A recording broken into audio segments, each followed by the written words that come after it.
Welcome back, travelers, to your Referral Roadmap. This podcast is dedicated to helping you unleash your personal and business revenue potential by cultivating referral relationships. In this 10-part series, we're diving deep into the fascinating world of mindset, exploring how it impacts our business, sales, and honestly, every aspect of our lives. Today, we're talking about time management for intentional living. And Psychology Today says that time management is not about all those things done. It's about having enough time for what matters most to you. Time management is really a personal management, and it is a skill necessary for achieving a better quality of life. By managing your time in a more efficient way, not only will you get the right things done, but you'll also have enough time to relax, de-stress, and breathe more freely. Welcome back. I am so excited to be here, Jada. Woohoo! I know. Can you believe that we only have 2 more podcasts this season? I know. I can't wait. But next season's going to be amazing. So that's exciting. I want to say something really quick to everyone who has listened and is following us.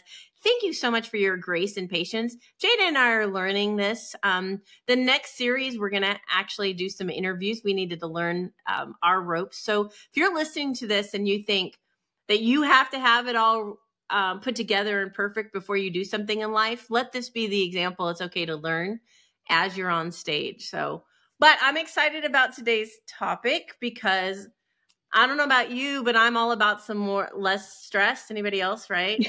I think we can all raise our hands. Right? And time to relax, right? I mean, hello. Anyway, I think we're doing this one, Jada, for me, so I can have a reminder. Perfect. We can do it for me too. All right. But today I really want to talk about a story. I love talking stories first, and this is so impactful. So a couple of years ago, a CEO of a company hired me, and she had a direct marketing company nationally, and they were looking to scale their business, and we're having some growth issues. So not problems, but with growth comes new issues, new things that you have to work through. And she was a mother of multiple children and young children, developmental age children. And she had built this from an idea in the garage. So a fascinating, strong, amazing, creative, brilliant woman. And my question to you is, through, as I say, Lindsay's story, Lindsay had accomplished something fantastic, and she was already a great wife and a mother, but she felt overwhelmed. She felt tired. She felt the pull of distraction and responsibility and pressure to perform. And all of that success wasn't quite enough because something was off. And like I think most of us have felt, what is that balance? Is there such a thing as balance? How can I go creatively, use my creativity and help other people and build a business while still have a life over here?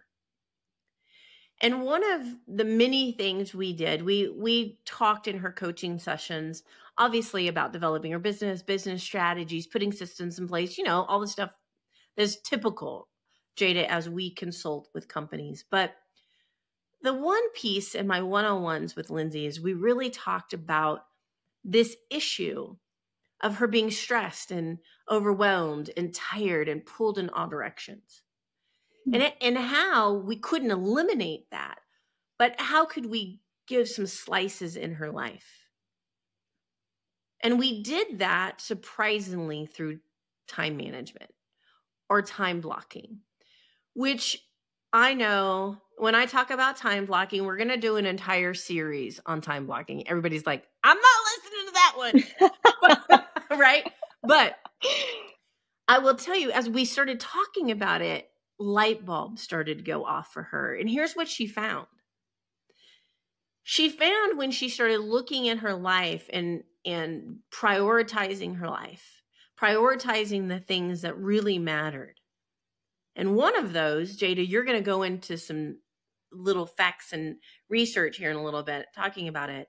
But she found that her energy and how she took care of herself played such a role in her overall success. But probably like many of you, she wasn't making time for it because she felt shame to take time for herself. And it doesn't have to be a women issue. Men feel it too.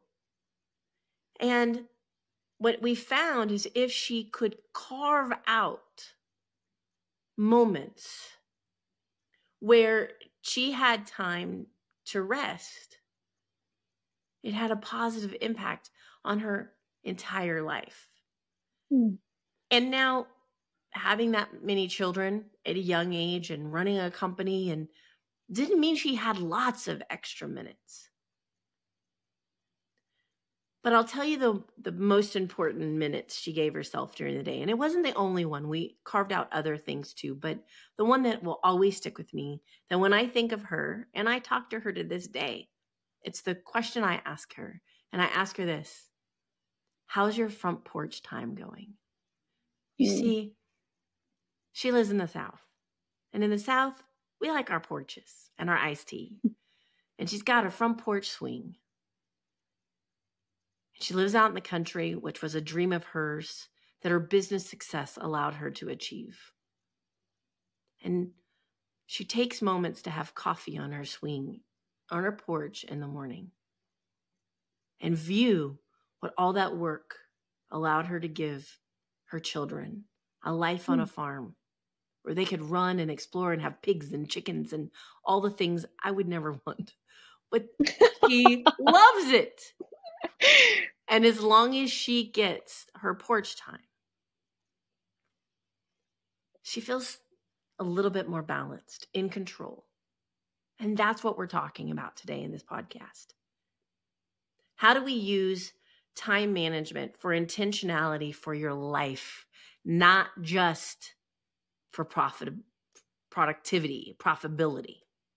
Because although we need money, we also need energy. So I love her. I'll always love Lindsay. But Jada, help us see. I know there are people like you that want to understand the facts, the science. You love the warm and fuzzy, but you also want the science. Tell us a little bit about the research that we've come up with. Yeah, absolutely. First, thank you for sharing that story of Lindsay. I think it's something that we can all resonate with, whether we're sitting on our own front porch swing or driving our family to the sports that they may not be able to participate in. So it's really relatable. So thank you for sharing that. And then I also wanted to read two different sets of statistics. So one is from Psychology Today, and it is more statistical. And then Harvard Review also gives us a different way to look at it. In that one, I'm going to just read verbatim. That way I don't mess anything up. But and I think you have the links too, right? I do, yeah. Okay. And I will link those in the show notes below. And yeah, so I will go ahead and just read some of the statistics that Psychology Today came up with. Was 73% of Americans don't get enough sleep, according to the National Geographic Channel survey. 54% named stress as the main reason for not getting enough rest at night, while 37% blame wasted time on social media. Whoa. I think we can all put our hands up and say we probably spend maybe too much time on social media. Then another one they said is, if you feel that you've wasted your time, it's most likely because you haven't managed it right. And that hit me. And then another one was a separate survey that they cited. Was they found that 63% of professionals who identified themselves as lacking time management skills suffered from sleep apnea, blood pressure problems, among other health issues. So it's not just a mindset thing. It really truly affects your whole body. So that is what we're going to go into talking about. That Harvard Review, they gave us a different way to look at it. They covered the physical energy, that's your body, the emotional quality of your energy, and then your mind, the focus of your energy. So Athena, is it okay if I read some excerpts from their study? Absolutely. And I think, yeah, like you said, you have the link. So for those of you who are driving on the treadmill, there is more data to this, but Jada will take care of you. Okay, perfect. So the body, the physical energy that they refer to, they say our program begins by focusing on physical energy. It is scarcely news that inadequate nutrition, exercise, sleep, and rest diminish people's basic energy levels, as well as their ability to manage their emotions and focus their attention. Nonetheless, many executives don't find ways to practice consistently healthy behaviors given all the other demands in their life. Athena, have you ever found yourself in that area? Oh my gosh. I was like, Jada, they wrote it for me. Oh my gosh, that's me, you guys. If you're listening to me, that's me. If you know me at all, you know my number one goal for 2024 is my physical body health. Wow. I even creating another blog about it. So anyway, stay tuned for that. Jada will give us more information as that gets going. But okay, I feel seen. I feel seen. Go ahead. Awesome. The next one that they covered was the emotion, so your quality of energy. And they said when people are able to take more control of their emotions, they can improve the quality of their energy regardless of the external pressures they're facing. To do this, they first must become more aware of how they feel at various points during the workday and of the impact of these emotions have on their effectiveness. Most people realize that they tend to perform best when they're feeling positive energy. When they find what they find surprising is that they're not able to perform well or to lead effectively when they're feeling any other way. Okay, let's just stop for a second there. Jada, does that resonate with you? Oh, absolutely. I mean, if I wake up down in the dumps and my emotions are at the bottom of this, I'm going to call it the Titan because that's what I'm familiar with down in Texas. There's that Yes. really high that you hit, and then you just go straight to the bottom and that roller coaster. But yeah, if you find yourself down at the bottom, it's hard to lead effectively, to work effectively, even care for your family effectively. Well, I feel seen yet again. I will tell you, sometimes when I have a speaking engagement, Jada, and it's a hard one, right? And they're not always easy. Yeah. Some of them are hard. Sometimes you got to carry the crowd's energy. I have this one. Can I tell a little tiny story? Oh, absolutely. Go for energy. It. So yeah, I was up in Wichita, Kansas, and I was the last speaker, Jada, of a conference for multi-days on a Friday, and the only thing between their food and cocktails was my speech. So, what a place to be. Wow. Anyway, we all learn. But I will tell you, after I finished that, and I was proud of my performance, and they were too. But after I finished that, I had zero energy to do anything else. I had expelled it all, left it all on the table. And so if you would have told me, go back to work, try to do anything productive, you would have gotten nothing from me. Nothing. So anyway. No, I bet you were ready for a nap after that. I was. Or to read a good book. That may be more your jam. Yes, you're right. Good book. All right. What's the next one? Let's see if I'm in this one too. Okay. The last one was the mind. So that's your focus of energy. And they said many executives view multitasking as a necessity in the face of all demands they juggle, but it actually undermines productivity. Distractions are costly. A temporary shift in attention from one task to another, stopping to answer an email or taking a phone call, for instance, increases the amount of time necessary to finish the primary task by as much as 25%. Woo! A phenomenon known as switching time is far more efficient to fully focus for 90 to 120 minutes, then take a true break and then fully focus on the next activity. We refer to these work periods as ultradian sprints. I think I pronounced that right. You know what we call those? Jam sessions. Jam sessions. I know it's not Harvard Review, you guys. I call those jam sessions. Yeah. But you're jamming a lot of work in and limiting your distractions. Exactly. I love it. Yep. Perfect. Well, that was all of the facts that I had. So, Athena, I'd love to hear what real talk and real strategies you have for us today. Well, first of all, I like those. Thank you for finding those because those resonated with me. And I liked that they weren't just talking about hitting my sales goals or my numbers. They were talking about me having, the energy, the emotions, and the physical body. And so that's really what I want to talk about. I'm all about living in with intention. And the number one thing we've got to do if we want to take back control of our life is become aware.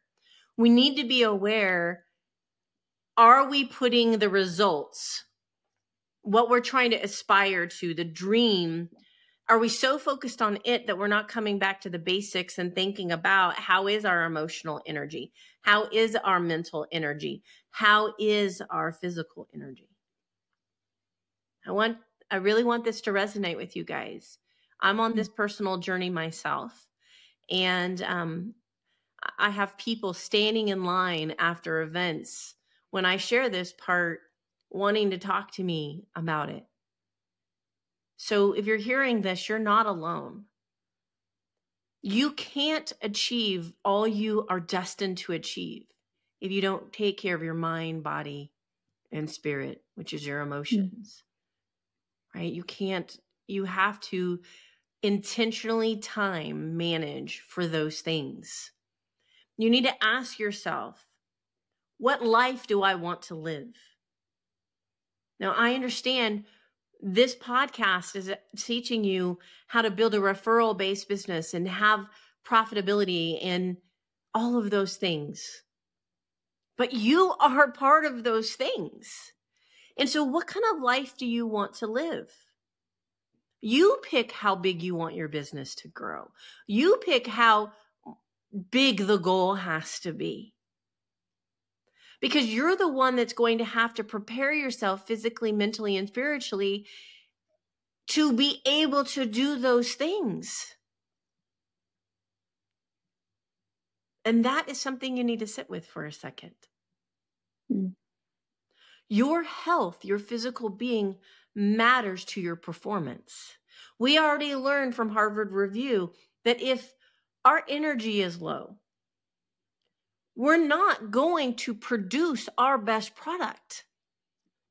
We're not going to focus. And so are we managing our time in our life to make sure that we take care of ourselves? Are we having what I call, and I've talked about this in a previous podcast, but do we have our bookends, our morning routine, our evening routines, times during the day where we can unplug and recharge? Now, if you're listening to this, you're like, girl, you don't get it. I don't have any minutes. I would challenge you. Lindsay didn't think she did either. But when we changed it, her testimony is on my website. Look at it. She'll say we changed her life. It wasn't because of a business strategy, although we did that too. It's because we helped her get her life back. You have the time. You must, because you matter that much, even if it's short amounts of time. Write out your rituals to take care of yourself. Now, I've been a single mom before. I understand. A single mom of a child with special needs. I didn't have a lot of minutes. I didn't have money for nannies or a nurse to take care of her. I had a corporate level international responsibility at a company to run. I didn't have a lot of extra minutes. But what I did do is during that time in my life, I was much more fit. And I did it by getting up early and having a ritual every morning. I did two things. I gave myself an hour and 15 minutes to work out, and I allowed myself to meal prep. I meal prepped not only for my health, but because of finances were so tight. Those were the only two times I could really give myself me time during that period. So I get it. Now that's not sustainable long term, but if you're listening to this, you're like, you don't understand. No, I do. But you still got to create that time. You matter. Find the ritual that'll allow you to give your mind, body, and spirit the energy that it needs. And your priorities matter. Really, truly understanding your priorities. Not the world's priorities, your priorities. What's important to you? to live the life you want? Are those scheduled? And do you dare to create the life you want? Do you dare? I'm asking you to be bold here, which means you're going to have to define it. You're going to have to plan it out. It's the reason why we created a goal-setting boot camp. Because Jada and I get this. We understand. So we took a strategy from my mentor, Darren Hardy, and I simplified it for my coaching clients. And we do this boot camp so that you can come in and you can focus on your life in its totality, the whole part of your life. And we're going to talk about that in the next podcast. But part of executing on that goal strategy is this intentionality with your time. So I want you to ponder that. And if you're thinking, Athena, well, how is this going to help me build relationships and have referrals and get some more money? Well, you'll have the energy to invest in the relationships. You'll have the energy to have the conversations, to go deep. And you'll become, because you're more stable, the person who attracts better relationships, the person who's more trusted for referrals. Chase this first. The money will come. I promise. Jada, how can we help these people stay connected so they don't have to be alone in this journey? Yeah, we would love to invite them. So you listeners, we would love to invite you all to join the Success Revolution. It is Athena's weekly blog fueled by relationships, referrals, and revenue. Athena gives us weekly growth strategies to take control of your sales, your revenue, and achieve your full potential. So we will make sure to link that in the show notes below so you can subscribe and get those straight to your inbox every week. And then also don't forget to like and subscribe below so you can join us next week for week 10, our last one for the season. We'll be back, don't worry. But next week we'll be talking about goal setting for life, not just for your business. So we hope to see you there. All right, you guys. See you soon.